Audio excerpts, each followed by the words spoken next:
Israel হবে এই বিশ্বের নেতৃস্থানীয় রাষ্ট্র, এটাতে কোনো ডাউট নাই, সে হবেই এবং অলরেডি সে হয়ে গেছে। সে প্রায় 90% সফল, আর 10% বাকি আছে। এটা খুব অল্প সময়ের মধ্যেই হয়ে যাবে। কারণ আমাদের দুর্বলতা আছে যে আমরা যে আপোষে কাদা ছোটাছুটিতে ব্যস্ত ছিলাম, আমরা হালুয়া রুটি খাচ্ছিলাম, এই সময়টুকুর মধ্যে ও প্রচণ্ড শক্তিশালী হয়ে গেছে। ওই ইসরায়েল থেকেই আজকে সারা বিশ্বের পলিটিক্স নিয়ন্ত্রণ করা হচ্ছে, ব্যাংকিং সিস্টেম নিয়ন্ত্রণ করা হচ্ছে, অর্থনীতি নিয়ন্ত্রণ করা হচ্ছে, মিডিয়া নিয়ন্ত্রণ করা হচ্ছে, পত্রপত্রিকাও নিয়ন্ত্রণ করা হচ্ছে, আদর্শ নিয়ন্ত্রণ করা হচ্ছে, সংস্কৃতি নিয়ন্ত্রণ করা হচ্ছে, এবং আপনার এই যে প্রযুক্তি, অস্ত্র শস্ত্র, এগুলো সেখান থেকে নিয়ন্ত্রণ করা হচ্ছে। আর এটাই সেই রাষ্ট্র যেখান থেকে দাজ্জাল মানুষের রূপে বের হবে। এটাই সেই রাষ্ট্র। ওই জেরুজালেম থেকেই দাজ্জাল বের হবে। এই শক্তিশালী হয়ে গেল আমাদের চোখের সামনেই, কিন্তু আমরা কিছু করতে পারলাম না। এই যখন শক্তিশালী হয়ে গেছে, তখন সামনে একটা মহাযুদ্ধ লঞ্চ করবে, যেখানে 80টা দেশ পৃথিবীর একত্রিত হয়ে যাবে এবং প্রত্যেকটা দেশের আন্ডারে থাকবে 12,000 করে সৈন্য। এবং এই যুদ্ধে প্রত্যেক 100 জন সৈনিকের মধ্যে 99টা সৈনিক মারা যাবে এই যুদ্ধে। এটা হবে পারমাণবিক যুদ্ধ, আপনার সামনেই করান আছে। এরা যে স্বপ্ন দেখায় ভিশন 20, 30, 50, 100, এগুলো সব বোগাস। এতদিন পর্যন্ত এই ওয়ার্ল্ড আর সার্ভাইভ করবে বলে আমরা মনে করি না। আল্লাহু আ'লাম বিসওয়াব, আল্লাহ পাক ভালো জানেন। আমাদের রিসার্চ হচ্ছে এতদিন পর্যন্ত ওয়ার্ল্ড সার্ভাইভ নাও করতে পারে, না করার সম্ভাবনা 95%। এই মালহামার পরে ইমামুল মাহদী আসবেন শেষের দিকে, এবং তিনি মুসলিমদের হাল ধরবেন এবং প্রচুর সংখ্যক মুসলিম এই যুদ্ধে মারা যাবে। প্রচুর সংখ্যক, প্রচুর, তাদের সংখ্যা অগণিত। কিছু মুসলিম যুদ্ধের মাঠ থেকে পালিয়ে যাবে, যাদেরকে আল্লাহ পাক মাফ করবেন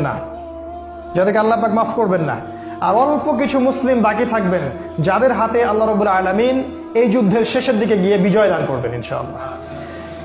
এবং আমাদের খোরাসান থেকেও একটা বাহিনী যাবে, যারা জেরুজালেম পর্যন্ত পৌঁছে যাবে, ইমামুল মাহদীর সাথে যোগ দিবে। পৃথিবীর কোন শক্তি, নবীজি বলেছেন, পৃথিবীর কোন শক্তি তাদের পথে বাধা হয়ে দাঁড়াতে পারবে না। তিনি বলেছেন, তোমরা যদি হামাগুড়ি দিয়ে হয় বা বরফের উপর স্ক্রল করেও হয়, তোমরা যদি ওদেরকে পেয়ে যাও তাহলে তাদের সাথে যুক্ত হইও। এটা নসিহত নবী সাল্লাল্লাহু আলাইহি ওয়াসাল্লামের। এটা আসবে সামনের এই সময়টা। এই মালহামার পরে যখন মুসলিমরা আবারও বিজয়ের আসনে আসবে, তখন মুসলিমরা জয় করবে কনস্ট্যান্টিনোপল বা তুরস্কের ইস্তাম্বুল। এটা এখন নেটোর হাতে চলে গেছে, এটা আবারও মুসলিমদের হাতে চলে আসবে। তারপর ঘোষণা করা হবে যে মাসিহুদ দাজ্জাল মানুষের রূপে বের হয়েছে। কোথায়? ওই জেরুজালেমে। তখন মুসলিমরা সেখানে ছুটবে। দাজ্জালের বাহিনীর সাথে মুসলিমদের ব্যাপক ফাইট হবে, কিন্তু মুসলিমরা তাদের সাথে পেরে উঠবে না। কেন পেরে উঠবে না? কারণ আল্লাহ পাক দাজ্জালকে এজন্য এভাবেই সৃষ্টি করেছেন। সে একটা পরীক্ষা, একটা ফিতনা। তার হাতে আল্লাহ পাক প্রচুর ক্ষমতা দিবেন। সে বৃষ্টি বর্ষণ করতে পারবে, সে প্রযুক্তি নিয়ন্ত্রণ করবে, সে আকাশ নিয়ন্ত্রণ করবে, সে প্রত্যেকটা শহরে প্রবেশ করবে, প্রতিটা শহরে। সে খুব দ্রুত ফ্লাই করতে পারবে। তার হাতে খাবারের মজুদ থাকবে, মানুষকে দুর্ভিক্ষের মধ্যে সে ফেলে দিবে। যারা তার আনুগত্য করবে সে তাদেরকে খাবার দিবে, মানে ইকোনমিক প্রোগ্রেস দিবে। যারা ওকে অনুসরণ করবে সে তাদেরকে সোনা রূপা দিয়ে দিবে। যারা ওকে অস্বীকার করবে সে তাদেরকে দুর্ভিক্ষ দিবে, মেরে ফেলবে। এক কথায় যারা দাজ্জালকে অনুসরণ করবে তাদের প্রত্যেককে দাজ্জাল প্রোগ্রেস দিবে, উন্নতি অগ্রগতি দিবে, তাদের জিডিপি বাড়তে থাকবে এক কথায়। আর যারাই মাসিহুদ দাজ্জালের বিরোধিতা করবে তাকে সে একদম ধ্বংস করে ফেলবে, একদম ধ্বংস। অর্থনৈতিক দিক থেকে, শারীরিক দিক থেকে রাষ্ট্রগুলো আক্রমণ করবে, সে পুরো ম্যাসাকার করে ফেলবে। তার হাতে আল্লাহ পাক এরকম ক্ষমতা দিবেন। এই জন্য মুসলিমরা তাদের সাথে পেরে উঠবে না। তাহলে কি হবে? আল্লাহ রাব্বুল আলামিন তখন মুসলিমদের দোয়া কবুল করবেন এবং ঈসা আলাইহিস সালামকে আকাশ থেকে পাঠাবেন এই পৃথিবীতে আবারও ইনশাআল্লাহ। এবং ঈসা আলাইহিস সালাম সিরিয়ার দামেস্কে সাদা মিনারের উপরে নামবেন এবং ইমামুল মাহদীও সেখানে থাকবেন। সেখানে ফজরের নামাজ পড়া হবে, ইমামুল মাহদী ইমামতি করবেন, আর এই ঈসা আলাইহিস সালাম পিছনে মুক্তাদি হয়ে থাকবেন। এটা আমাদের জন্য গর্বের বিষয়।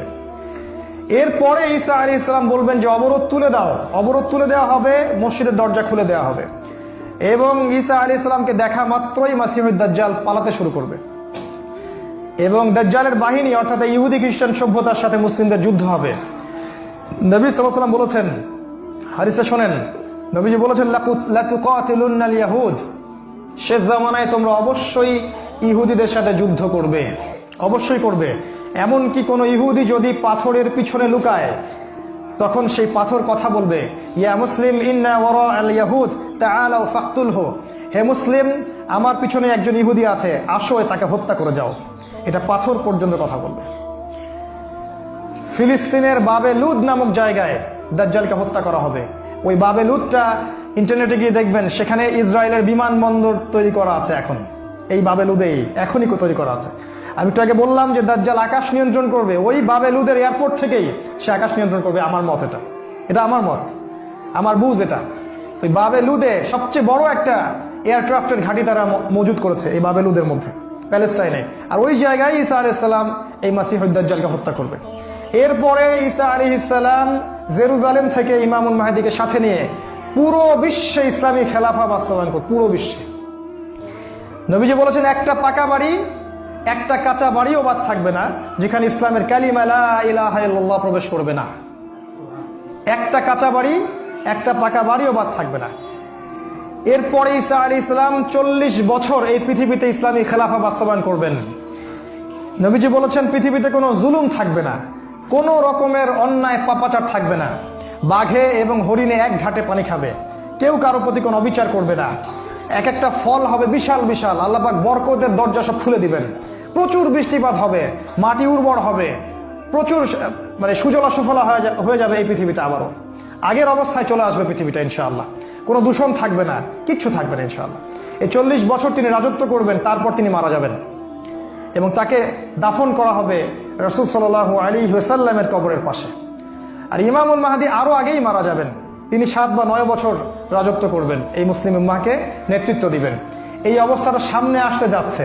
এই কথাগুলো আপনাকে কোনো সেকুলার মিডিয়া বলবে না, কোনো কাফের মিডিয়া বলবে না, কোনো পত্র পত্রিকায় পাবেন না। ইভেন এখন ওয়াজ মাহফিলও এগুলো বলা বন্ধ হয়ে গেছে। এই কথাটা আমি কেন বললাম, শুধু এত যে বড় একটা কথা আমি বললাম, এত ডিটেলস বললাম, এটার কারণ একটাই, যাতে আপনি হীনমন্যতায় না ভোগেন। কারণ সামনের যে বিজয়ের সময়টা, সেটা আমাদের বিজয়ের সময়। কোনো সন্দেহ নাই যে এই সময়টা অবশ্যই আসবে, কারণ প্রিয় নবী মুহাম্মদ সাল্লাল্লাহু আলাইহি ওয়াসাল্লাম তার পবিত্র জাবান এটা বলে গেছে। আমাদের নবী সাল্লাল্লাহু আলাইহি ওয়াসাল্লাম তার অলৌকিক পবিত্র জাবান এটা বলে গেছেন, কোনো শক্তি নাই পৃথিবীর এই কথাকে উল্টে দিতে পারে ইনশাআল্লাহ তাআলা। অতএব এখন যে দেখছেন এই যে সেকুলারদের দাপট, এই যে কাফেরদের দাপট, নাস্তিকদের দাপট, মুরতাদদের দাপট, একদম সব ওদের হাতে। অর্থনীতি, রাজনীতি, এভরি সিঙ্গেল সেক্টর ওরা কন্ট্রোল করছে। এর কিচ্ছু অবশিষ্ট থাকবে না ইনশাআল্লাহ তাআলা। ওরা যতই চেষ্টা করে নিক না কেন, তারা ইসলামের এই অপ্রতিরোধ্য গতিটা থাকাতে পারবে না ইনশাআল্লাহু আযজা ওয়া জাল্লা।